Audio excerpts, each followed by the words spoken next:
ইতালির ফিউমিচিনো শহরের মালিগো sea beach best একটা ভিউ ছিল ওই দিন সন্ধ্যায়, মানে চোখ জুড়ানোর মতো একটা ভিউ ছিল। বিচটা এত সুন্দর ছিল যেটা বলে বোঝানোর মতো না, যার মানে ভিউটা চোখে না দেখলে বোঝাই যাবে না। তো আমরা বিকাল দিকে বের হয়ে গিয়েছিলাম ওই দিন ভাবিদের বাসা থেকে সবাই একসাথে। তো আজান ঘুমিয়ে গিয়েছিল ওই দিন। তো খুব ভালোভাবে আমরা মানে সমুদ্রের পাড়ে সবাই বসে গল্প গুজব করতে পেরেছি। তো প্রথমে বের হয়ে আমরা আগে আইসক্রিম খেয়ে নিলাম। তো বেশ অনেক দিন পরে আমার আইসক্রিম খাওয়া হলো। আর এদিকে যেহেতু এয়ারপোর্টটা আছে, তো এদিক থেকে প্লেন উঠে নামে, তো সেগুলো দেখার জন্য আমরা একটু ওয়েট করতেছিলাম। তো দেখলাম বেশ কিছুক্ষণ দেন আমরা বিচটাতে চলে গেলাম। তো এই তো বিচটার এন্ট্রি সাইডটা। তো মানে মানুষ গোসল করার জন্য বা মানে সুইম করার জন্য এদিকে তেমন মানুষ নামে না, জাস্ট এদিকে বসে থাকার জন্য বা গল্প গুজব করার জন্য বেস্ট একটা প্লেস। তো আমার কাছে অনেক ভালো লেগেছে। আর এই বাঁধগুলি দিয়েছে, মানে কেন সেটা বলতে পারি না, কিন্তু এই রাস্তাগুলি খুবই সুন্দর ছিল। আর এদিকের ভিউটা মাশাল্লাহ মাশাল্লাহ ছিল। তো আমরা সবাই এখানে ছবি তুলতেছিলাম, ক্লিপ নিচ্ছিলাম। তো একটা ভাইয়া বলতেছিল যে মানে ভাবি ওইদিকে যে ছবি তোলেন। তো ভাইয়াটা মনির ভাইয়াদের বাসাও আমরা মানে ওই দিন গিয়েছিলাম। তো ভাইয়া আমাদের সাথে আসছিল, ভাইয়া ছেলেও আসছিল। তো দেখুন কি সুন্দর একটা ভিউ ছিল। তো তখন আমরা ওই দিন ওইখান থেকে আমি একটা লাইভে আসছিলাম। তো মানে সমুদ্রের মধ্যে ডলফিন দেখেছিলাম, একটু দূরে ছিল, ওই যে দেখা যাচ্ছে ডলফিন, মানে পানিতে বারবার লাফ দিচ্ছিল, দেখে খুবই ভালো লাগতেছিল। আর বাচ্চারা খুবই এনজয় করেছে।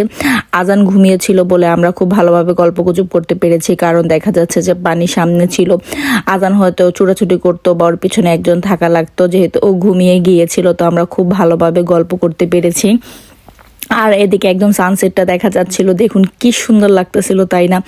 মানে নিজের চোখে না দেখলে কখনো বুঝাই যাবে না, এত সুন্দর একটা ভিউ ছিল।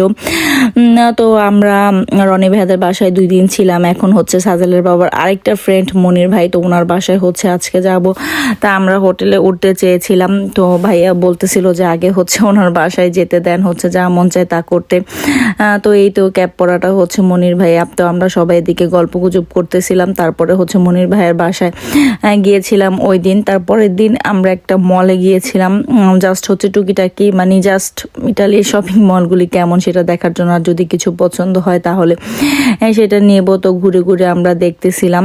তো আজান মহা খুশি ওই দিন, সে সকাল দিকে যেহেতু বের হয়েছিলাম সে জাগনাই ছিল, আর সেও ঘুরে ঘুরে দেখতেছিল। তো এদিকে বাচ্চাদেরও খেলার বেশ কয়েকটা রাইডস ছিল, তো সেগুলি দেখে তো আজান আরও মহা খুশি।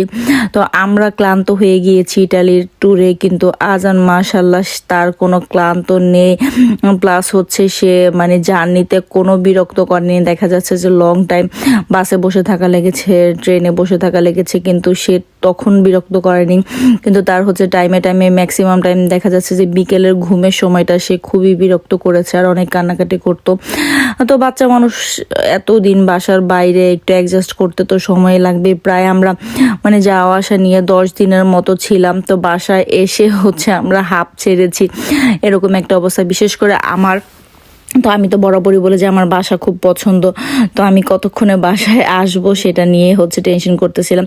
আনন্দ করেছি অনেক, কিন্তু বাসার কথাও মানে মনে পড়তেছিল, নিজের বাসায় যে রিল্যাক্সভাবে থাকবো বা রিল্যাক্সে থাকবো, এটাই একটা মানে আমার মনে চাচ্ছিল। তো যাই হোক, ট্যুরটা ওভারঅল আমরা খুবই এনজয় করেছি, এটাই সবচেয়ে বড় কথা। তো যাই হোক, আজকে ছোট একটা ভিডিও, আশা করি আপনাদের ভালো লাগবে। যদি ভালো লেগে থাকে তাহলে অবশ্যই একটি লাইক দিবেন। আর ভিডিও সম্পর্কে কোনো মন্তব্য থাকলে অবশ্যই আমাকে কমেন্ট করে জানাবেন। ফেসবুক থেকে দেখে থাকলে অবশ্যই ফেসবুক পেজটিকে ফলো করে দিবেন। আর ইউটিউব থেকে দেখে থাকলে অবশ্যই ইউটিউব চ্যানেলটিকে সাবস্ক্রাইব করে দিবেন। যদি ভিডিওটি দেখতে দেখতে ভালো লেগে যায় প্লিজ ভিডিওটিকে শেয়ার করে দিবেন।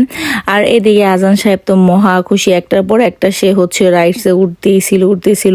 দেন এখানে আমরা বেশ অনেক টাইম ঘুরে ফিরে যা যা প্রয়োজন মানে ভালো লেগেছে সেগুলি নিয়ে বাসায় আবার ব্যাক করব। তো তার 2 দিন পরে আমরা জার্মানির উদ্দেশ্যে রওনা হব। সেই ক্লিপগুলি আর নেওয়া হয়নি। তো যাই হোক, আজকে এ পর্যন্তই। আল্লাহ হাফেজ।